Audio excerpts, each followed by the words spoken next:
Bismillahirrahmanirrahim. Assalamu alaikum, everyone. Today we will discuss a famous play written by Eugene O'Neill. Sometimes we pronounce his name as Eugene, and sometimes Eugenie O'Neill, a famous American writer who wrote this A Long Day's Journey into Night uh, in the year 1939 to 1941. But this was published after his death in 1957, and he had given a promise to his wife after writing this drama that this play should be published at least after 25 years of his death. It was actually directed to his wife by him. He directed his wife that the play must be published after 25 years of his death. Now, why he said that? Because this play describes uh, his own family members. Somehow, it is an autobiographical play. Like the way we will discuss in this play that how the people they were addicted to wine, to morphine, and to other intoxicating elements.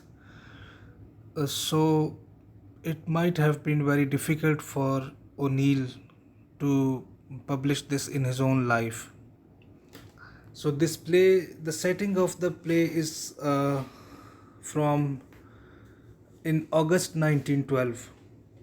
So keep in your mind one thing that the story taken for this play, it is taken from one day in August 1912, but this was written in 1939 to 1941, and it was published in 1957.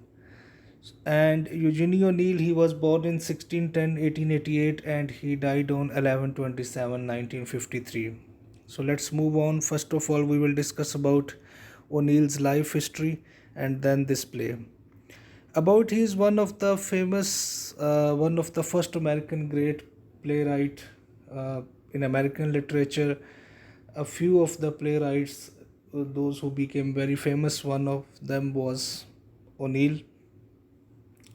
His plays, mostly this is autobiographical play, but his rest of the plays they actually challenge the status quo. Now, challenging the status quo means to challenge the existing powers, those who have occupied the system or those who have occupied the society, those who manipulate their powers. They were challenged. Sometimes you see we have a poet named in Pakistan, a famous poet. He was Habib Jalib. He is also known as a challenging status quo poet. So, when anyone challenges the existing power or the people who are in power, then it means that he is challenging status quo. And he was himself, he suffered from tuberculosis TB, lived there in sanatorium for 6 months for his recovery, and he was recovered, and he won Nobel Prize in literature. And winning a Nobel Prize is certainly a big thing for any writer, any scientist, any philanthropist, for anyone. So he also won this Nobel Prize. His father was an actor. We will discuss in this play. I'm telling you these things because in this play, when we will discuss these characters, we'll come to know that it is actually an autobiographical play that he is describing his own family members. So his father was also an actor.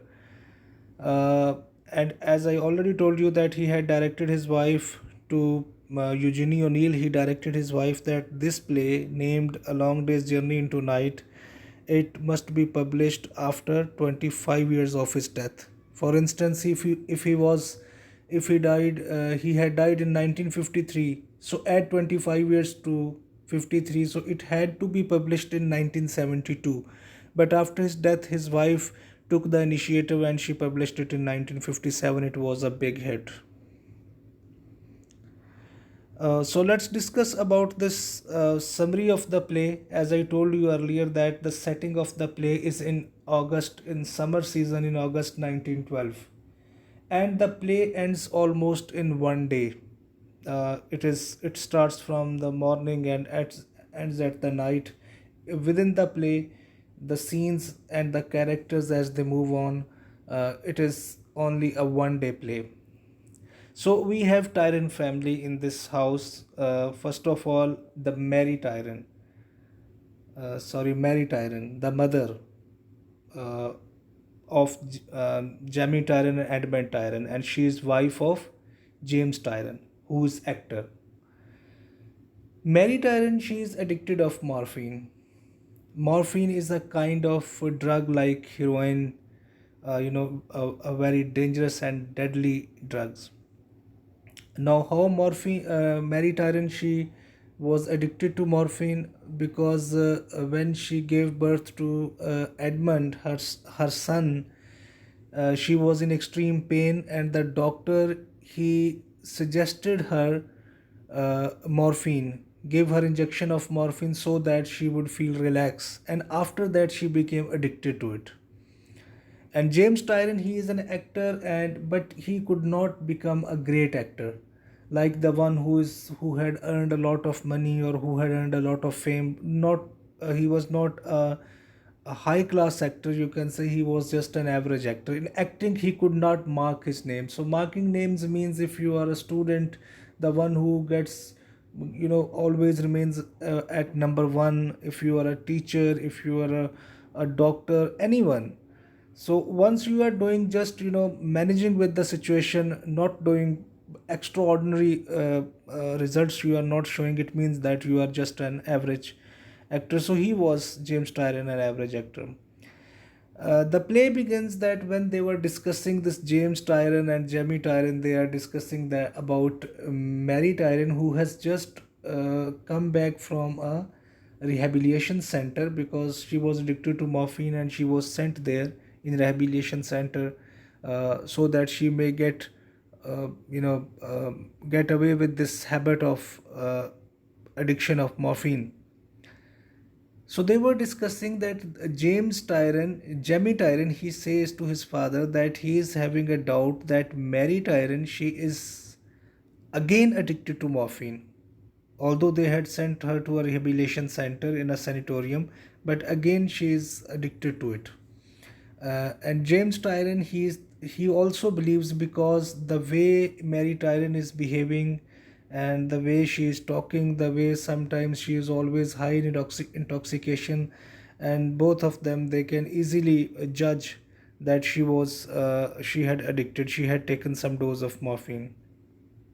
And both of them, always wine is present in their house. So all of them, they are wine addicted. James Tyron, Jamie Tyron, Edmund Tyron, all of them. So both of them, they are discussing, and in the meanwhile, Mary Tyron, she comes downstairs and she talks to them, but they looked at her with suspicious eyes. Suspicious eyes means they looked at her to just with the questioning, with a question mark, that she is again addicted to morphine. But she tries to just avoid their uh, any questions. She just wants to discuss about other things, and she doesn't want to be uh, doubt. She doesn't want her husband and her sons to have doubt about her, and she doesn't want them to ask her any questions. She knows that if they ask questions, she wouldn't be having any answers because she is now again addicted. In the meanwhile, Edmund Tyron, who is the youngest son, he enters, and he says, he seems a bit diseased, a bit ill, sick. And Jemmy, his elder brother, he thinks that uh, Edmund Tyron, he need a good doctor. He needs a good doctor, and he blames his father that because his father did not send Mary Tyron to a very good doctor or to very highly paid doctor. That is why she could not recover from her morphine addiction. So she was sent to a cheap doctor, a doctor who takes less money. So Jemmy, the elder son, he blames his father that just to save money, he did not spend extra money on her mother. That is why she is again addicted to it. In the meanwhile, James Tyron asks Jemmy that what kind of life you are spending.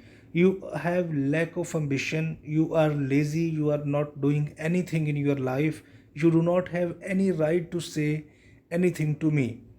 So both of them they had a kind of discussion. So Mary Tyron she again comes and she tries to solace them or tries to pacify them. So Jamie Tyron, he's uh, having lacks of ambition. He is also womanizer and he is alcoholic. Edmund Tyron again, he's as I told you that he's sick, and Jamie Tyron he thinks that he was coughing when Edmund Tyron enters. He was coughing, so they believe that he's suffering from TB. At that time, TB spread all around in the community, so they thought that he's also so they now believe that he's suffering from tuberculosis that we call TB. He was also womanizer. He was also alcoholic. He was 23 years old. Jamie Tyron, he is 33 or 34. Exactly, I don't remember his age now. So, their mother, Mary Tyron, she criticizes Jamie Tyron and Edmund Tyron, both of them, because she says that both of them they always have company of cheap women, of low class women, like uh, the prostitutes or the call girls or like that. She says that she really dislikes her sons to be in the company of cheap women. Both of them they were same. Now Jamie Tyron he is thinking about Edmund Tyron's disease and he's saying that he should be sent to a very good sanatorium. Now he is discussing with his father that as you sent Mary Tyron to a low class rehabilitation center, a cheap doctor, that is why he could not give that much pay attention towards her. That is why she is again addicted to it. So now they should learn a lesson from their previous experience, and he says that to his father that Edmund must be sent to a good sanatorium, a highly paid sanatorium where he can easily recover. Because if it is sent to a cheap sanatorium or a cheap doctor, he would again be suffering from the disease and he will not recover. They have a maid, her name is Kathleen, and now three of them, Edmund, Jamie, and James, they are gone out of the house. And now Mary Tyron and Kathleen, both of them, they are sitting. Mary asks Kathleen to have some drink, to drink wine. So Kathleen also drinks. So till now, Mary, James, Jamie, Edmund, Kathleen, they are all drug addicted, either wine or morphine or whatever. Now, Mary Tyron, she goes to nostalgia, to past memories. In her early school days as a child, she remembers and she starts discussing with Kathleen, and she says that when she was a schoolgirl, she wanted to be a nun in a church, and she wanted to be a pianist. But after that, she saw one play of James Tyron, and she fall in love, and she was married to him. And she also criticizes herself that it was a wrong decision taken by her. She also criticizes James that you could not give a good house to me because they were always living in cheap hotels, second class hotels, and in rented houses. Because